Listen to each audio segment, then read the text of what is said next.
Hey, what's up, everybody? So I was cooking in that last video, man, but it's funny because the guy that I was telling you about that told me the duty was up there, that's who came in the room and told me that he had found something I needed to take to dispatch. So, yeah, man, still got to work.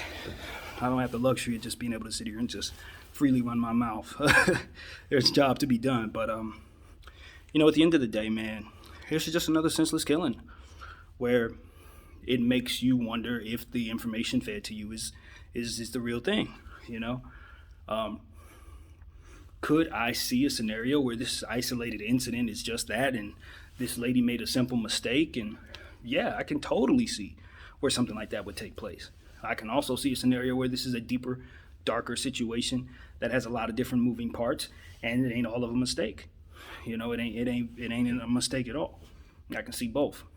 And I think if you're going to be a responsible American in 2021, you have to leave room for both.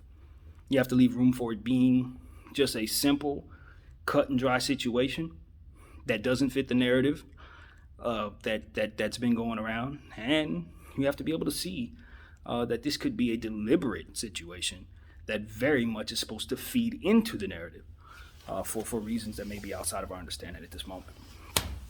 So I can see both, but at the same time, as an African American male who has been stopped by the cops, who has brothers and sisters and family members and all different types of people who could be affected by this kind of thing, I want to see to it that I'm using my voice in a way that allows for people to see my perspective, for what it's worth.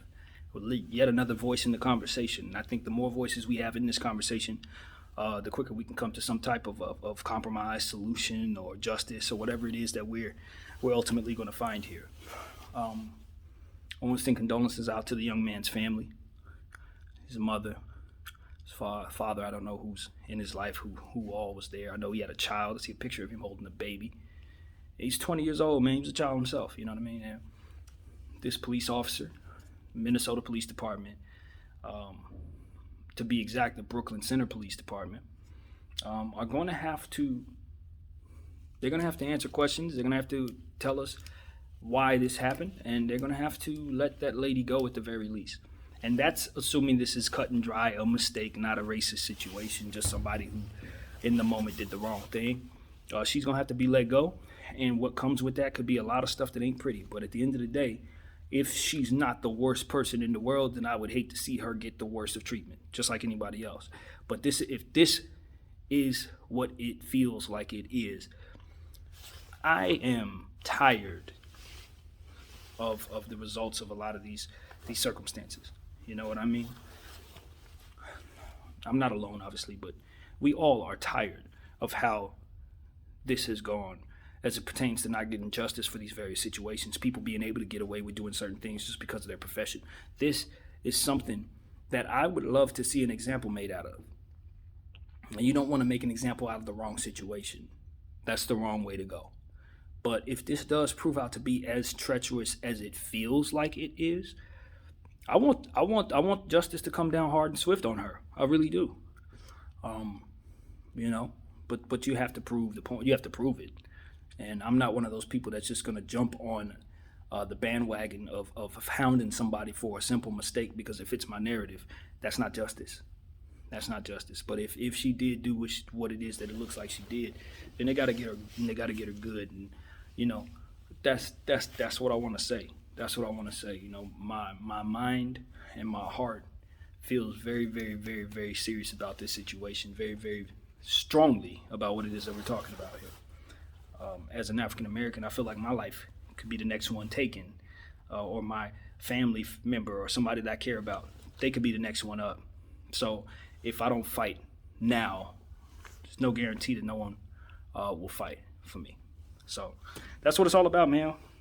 We just got to step up and hold our officials wherever they may be standing, whether it be badge wearers or politicians or whomever, corporations, since we know they hold a great deal of sway and power. We got to try to find leverage somewhere to get them to make the decisions that we want them to make. Now, I think we're closer than we've ever been, but apparently we're still not felt. There's always going to be a facet of people who are going to laugh this off, who are going to side with the police, right or wrong, because that's just how they were raised. You know what I mean? It's not something that they're able to think their way out of for whatever reason. A lot of people just aren't independent thinkers. They do what they're told, they do what they're trained to do as children. But as a person like myself, who's not really rolling with just everything I was taught, some of that stuff has to be unlearned because some of it was misguided crap.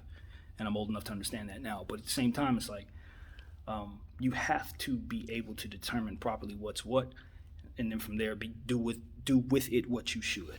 We all have that responsibility, in my opinion. And this is something I just feel like it's necessary to say. He's going to be classified as a black man who was murdered. But I've expressed this in the previous video, and I express this now. His mother was Caucasian. This has hit home for you guys. You understand what I'm saying? And he's not the first white person who has been shot by police. And he's not going to be considered a white person because of the one-drop rule. But there's a white mother who's mourning the loss of her son of this senseless bullcrap violence. A white mother. That should settle in with those who don't vibe with us. Now, a lot of individuals who don't vibe with us, so to speak, will hate her for the exact same reason. She slept with a black man. That makes her the worst person in the world for a lot of those guys. I get it. But for a lot of people who are not racist but just don't give a crap about people who don't look like them necessarily, which is kind of racist anyway, you should feel for this woman. You should look at her situation. You should feel for her. You should be able to feel what you can't feel if it's a dark-skinned woman mourning over her child. Let me just be honest, because we know that there's a lot of one-sidedness in every race, not just white race. My race, sometimes we don't, people of my color only care about what happens to black people. Sometimes, you see that in other races as well. But in this situation where there's a silent majority who tends to show a level of distance from a sensitivity and compassion as it pertains to situations such as these, I would call upon them to take a look at that woman, because she don't have no one drop. And that child came out of her womb 20 years ago, and she is going to have to live with the rest of her life knowing that he was taken by a police officer. Regardless of what you think or what the facts are, he lost his life. That's one of yours. And you think about that. For those who can't seem to care if he looks like me, his mama is one of yours. And I feel for her. That doesn't make this feel any better for me. I hate this happened to her. I would love to undo this for her. I'd love to undo this for all the moms and dads who've lost children and lost people to this senseless nonsense. You know what I mean? That doesn't affect the conversation for me. But I have a strong feeling that it affects the conversation for some. So it's worth pointing out. At any rate, I'm hopeful that Minnesota can revamp their entire police department, their entire police force at this point. The entire state needs to just overdo it. Just undo everything. To an extent, I think our country needs to do that, but definitely Minnesota. This is, you guys are like the place where all of the bad things happen in the police department at this point. You guys have that reputation at this point. This is what it is. We're not thinking about LAPD. We're not thinking about NYPD. We're thinking about Minnesota. So y'all need to get y'all stuff together and fast. And that's what I want to say, man. I don't know. I don't have an answer for this. I would love to sit up here and say that this is what we need to do. This is how we're going to get it done. This is how we sway people to give a crap about stuff they don't care about. This is how we get people to...